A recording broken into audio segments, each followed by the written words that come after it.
எதிர்காலம் என்பது உன்னுடைய உள்ளங்கை ரேகையில் இல்லை, உன்னுடைய உள்ளத்தில் உள்ளது. வேல்வேல் முருகா, வெற்றிவேல் முருகா.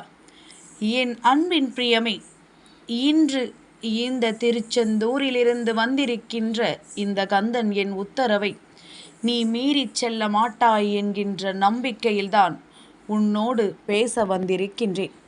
அப்பன் நாளைய மங்கள செவ்வாயில் உன் இல்லம் தேடி வருகின்றேன்.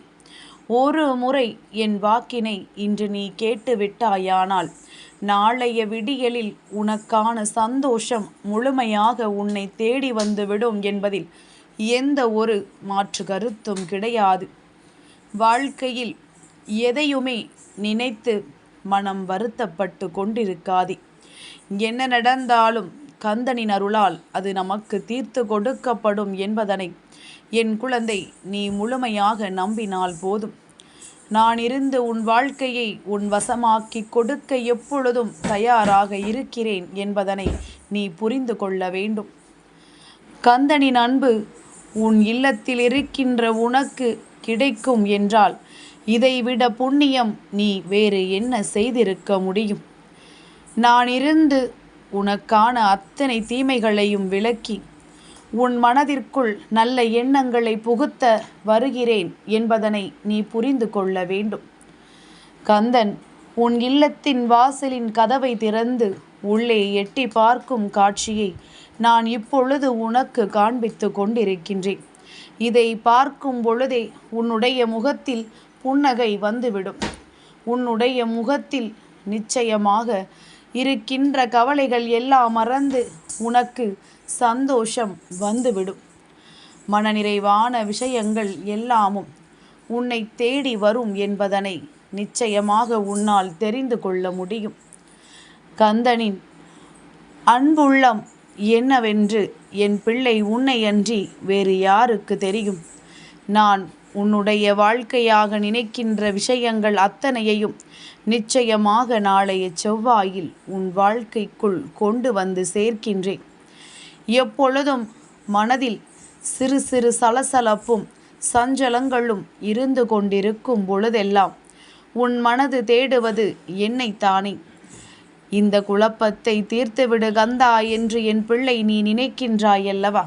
நீ எந்த இடத்தில் இருந்தாலும் என்னை நினைப்பது நிச்சயமாக இந்த கந்தனுக்கு புரியும். நீ என்னைத்தான் நினைக்கிறாய் என்பது என்னால் நிச்சயமாக உணர முடியும். நீ மனதளவில் காயப்படும் பொழுதெல்லாம் என்னுடைய அருளை உன் வாழ்க்கையில் நான் உனக்கு முழுமையாக தந்திருக்கிறேன் என்பதில் எந்த ஒரு சந்தேகமும் கிடையாது. நீ எப்பேற்பட்ட சிக்கல்களை எல்லாம் தாண்டி வந்திருக்கிறாய் என்று ஒரு நொடி சிந்தித்துப்பார். எப்பேற்பட்ட துன்பத்திலிருந்தெல்லாம் உன்னை நான் மீட்டு கொண்டு வந்திருக்கிறேன் என்று ஒரு நொடி யோசித்து பார். உன் வாழ்க்கையில் இருக்கின்ற அத்தனை சிக்கல்களையும் தீர்த்து உனக்கு பல நன்மைகளை நான் கொண்டு வந்து சேர்த்திருக்கிறேன் என்பதில் எந்த ஒரு சந்தேகமும் கிடையாது. மனது எண்ணற்ற விஷயங்களை ஒரே நேரத்தில் யோசிப்பதனால்தான் உனக்கு எந்த ஒரு விஷயத்திற்குமே சரியான பதில் கிடைக்காமல் போய்விடுகின்றது. எல்லாவற்றையும் நீ தெளிவாக பெற்றுக்கொள்ள வேண்டும்.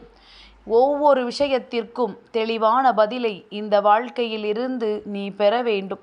அப்படியானால் உன்னை சுற்றி நடப்பது எதுவாக இருந்தாலும் அதன் மீது உன்னுடைய கவனமானது தெளிவானதாக இருக்க வேண்டும் என்பதனை நீ புரிந்து கொள். இன்று இந்த கந்தன் உன்னோடு துணை நிற்கிறேன். நாளை நமக்கு யார் துணை நிற்பார் என்று நீ யோசிக்கிறாயா? எப்பேற்பட்ட நிலையிலும் நான் உன்னோடு உனக்கு உறுதுணையாக நிற்பேன் என்பதில் எந்த சந்தேகமும் உனக்கு தேவையில்லை. கந்தன் உன் இல்லத்தை தேடி வருகின்ற பொழுது நீ என்னை அன்போடு வரவேற்க வேண்டும். நான் அங்கேயே இருக்க வேண்டும் என்று ஆசைப்படும் பொழுது என்னை நீ அங்கே இருக்க வைக்க வேண்டும். அதற்கு என்னவெல்லாம் நீ செய்ய வேண்டும்? என் பிரியமே, முகத்தில் எப்பொழுதும் சிறு புன்னகையோடு நீ இருக்க வேண்டும். இல்லத்தில் சண்டைகளும் சச்சரவுகளும் இல்லாத ஒரு அமைதி நிலை எப்பொழுதும் இருக்க வேண்டும். ஒருவருக்கொருவர் விட்டு கொடுக்காமல் அடுத்தவர்கள் முன்னிலையில் தனக்கு வேண்டியவர்களை பற்றி அவதூறு பேசாமல் இருக்க வேண்டும். மிகவும் முக்கியமான ஒரு விஷயம், உன்னிடத்தில் நம்பிக்கையாக ஒருவர் சொன்ன விஷயத்தை எந்த சூழ்நிலையிலும் எப்பேற்பட்ட கஷ்டத்திலும் யாரிடத்தில் சொல்லக்கூடாதோ அவர்களிடத்தில் நீ சொல்லிவிடக்கூடாது. இதில் எப்பொழுதுமே நீ தெளிவாக இருக்கிறாய் என்றால் நிச்சயமாக இந்த கந்தனுக்கு உன்னுடைய வாழ்க்கையில் நிச்சயமாக முழுமையான கவனம் வந்து சேர்ந்துவிடும். இந்த பிள்ளை நாம் நினைத்தது போல வாழ்ந்து கொண்டிருக்கிறது என்று சொல்லி இந்த கந்தன் எப்பொழுதும் உன்னை தேடி தேடி வந்து கொண்டே இருப்பான் என்பதனையும் மறந்து விடாதே. எப்பொழுதும் நீ என் முன்னால் நிற்கும் பொழுதெல்லாம் உன் மனதில் இருக்கின்ற அத்தனை வேதனைகளையும் அத்தனை கஷ்டங்களையும் வெளியில் சொல்ல முடியாமல் மனதிற்குள் வைத்து புழுங்கி தவிக்கின்றாய். யாரும் அறியவில்லை என்று நீ நினைக்கின்றாய். ஆனால் உன் அப்பன் நான் அறிவேன் என்பதனை இப்பொழுதாவது நீ புரிந்து கொள்ள வேண்டும். நான் இருந்து ஒரு விஷயத்தை நடத்த நினைக்கும் பொழுது அதில் எந்த காரணத்திற்காகவும் உனக்கு எந்த ஒரு கஷ்டங்களும் வராது என்பதனை உணர வேண்டும். நீயாக ஒரு விஷயத்தை செய்ய நினைப்பதும் நான் வந்து அதை உன் வாழ்க்கையாக்குவதற்கும் இரண்டிற்கும் வித்தியாசம் இருக்கின்றதல்லவா? நான் தருவது ஒரு பொழுதும் உனக்கு தேவையில்லாதது கிடையாது. உனக்கு என்ன வேண்டும் என்று உறுதியான முடிவிற்கு பின்தான் இந்த கந்தன் அதை உன்னிடத்தில் ஒப்படைக்கிறான் என்பது உன் நினைவில் இருக்கட்டும். நான் தருவதை எல்லாம் நீ பெற்றிட எப்பொழுதும் தயாராக இருக்கிறாய் என்றால் இந்த வாழ்க்கை உனக்கு ஒளிமயமாக மாறிக்கொண்டிருக்கிறது என்றல்லவா அர்த்தம்.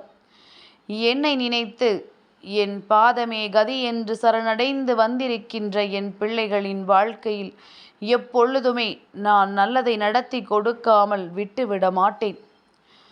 மனதில் உனக்குள் இருக்கின்ற சில தேவையற்ற விஷயங்கள், அதாவது எப்பொழுதுமே ஒரு விஷயம் நடப்பதற்கு முன்பாகவே அது என்னவாகுமோ என்று முடிவெடுப்பது, நீயாகவே அது இப்படித்தான் நடக்கும் என்ற ஒரு முடிவினை எடுத்து விடுவது, அப்படியெல்லாம் ஒரு நாளும் இருக்காமல் இந்த வாழ்க்கை உனக்கு கொடுக்கின்ற ஒவ்வொரு விஷயங்களையும் சரி என்று நீ புரிந்து கொள்ள வேண்டிய காலகட்டம் உனக்கு வந்துவிட்டது.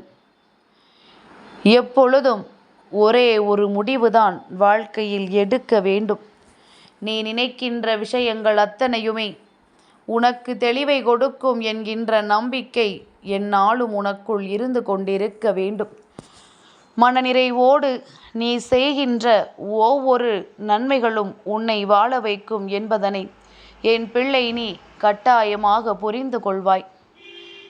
யாருக்காகவும் உன்னுடைய வாழ்க்கையில் நீ எந்த ஒரு விஷயத்தையும் இழந்து விடாதே என்று கந்தன் பல முறை உனக்கு சொல்லி இருக்கின்றேன்.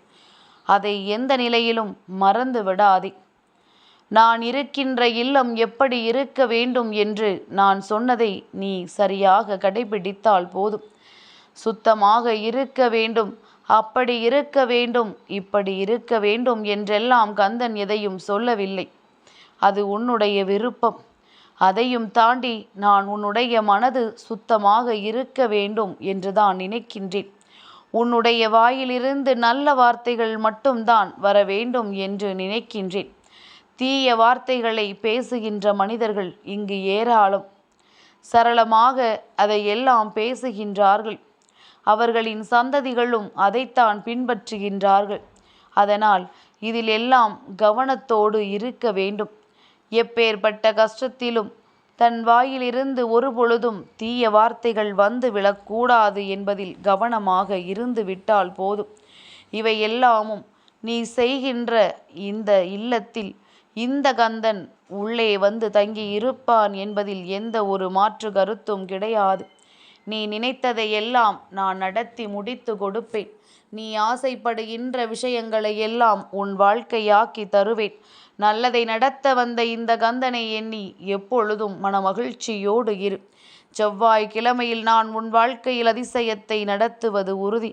அதுவும் உன் இல்லத்திற்கு வந்தே நடத்தப் போகிறேன் என்றால் இதைவிட சந்தோஷம் உனக்கு வேறென்ன இருக்கப் போகின்றது? வேல்வேல் முருகா, வெற்றிவேல் முருகா.